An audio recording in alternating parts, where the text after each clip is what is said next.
Welcome back to Morning in America. Beginning Monday, foreign travelers will have to be fully vaccinated to enter the U.S., with only a few exceptions. And under new rules announced by the Biden administration, those exemptions now include children under the age of 18. However, they will have to test negative for COVID within 1 day of travel. And vaccinated travelers will still have to show proof they tested negative for COVID within 3 days of their trip. Airlines will also be conducting contact tracing on all international travelers. With the overseas travel ban getting lifted, can the airlines handle it with all of the new protocols? So many recent cancellations with labor shortages, employee protests over vaccine mandates. And if you book a trip, will there be a flight crew to actually take you there? Joining us now, Zach Griff, a senior reporter at the travel site The Points Guy. Zach, good morning to you. It sounds like a major issue this season, with us all adapting to so many changes, right? With the increase in travelers alone compared to last year, do we have enough planes and pilots to actually handle us all getting off the ground?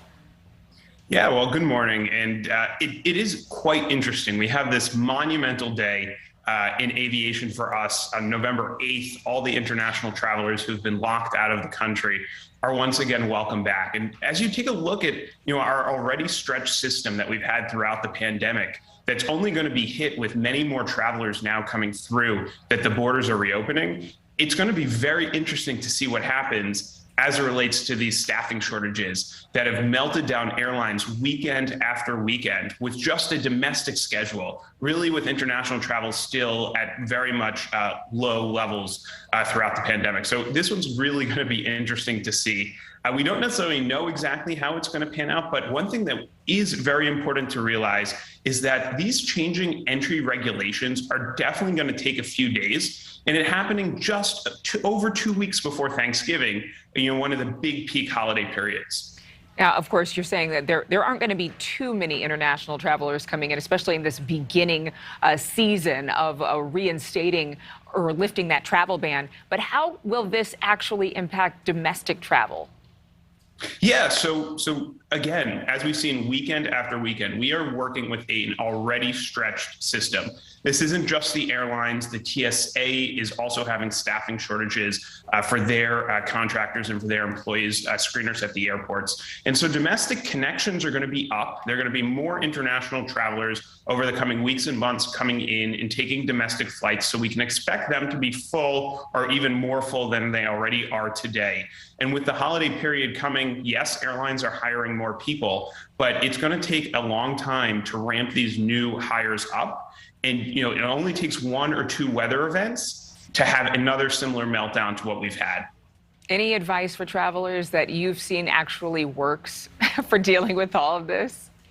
Well, one thing that I love to recommend is always be strategic about the flight that you're going to be taking. So whether that means taking the first flight in the morning, because the expectation is then that the plane and the crew will likely have sat in that destination overnight and they've done maintenance and things already on the plane. Another good one is to take a look at which airline is actually operating your flight. So a lot of these short hauls are operated by regional carriers that have worse reliability than some of your mainline carriers, your United, Delta, American. They all contract with these affiliate partners, regional carriers that aren't nearly as reliable. So if you do have a choice between taking what we call a mainline connection versus one on one of the regional partners, always recommend choosing the mainline, choosing the main named carrier. Another very important thing people may forget is to know your rights. If a flight is canceled or delayed anytime, regardless of the reason, you are entitled to a refund. That's from the Department of Transportation. A lot of people get sucked into taking vouchers and things that they may not be able to use, but never forget, you are entitled to a refund. All right, I like that advice. Know that you can get your money back. Thank you so much. Appreciate your time. Thanks for joining us, Zach Griff, from The Points Guy. Well, still ahead, from airline prices to those essential items. How are you keeping up with your grocery bill, or anything else for that matter? Our financial expert offered some money-saving tips as the holidays come upon us very, very soon. Plus, thank you so much for watching. Make sure to click on the red subscribe button below so you can get more of NewsNation's fact-driven, unbiased coverage.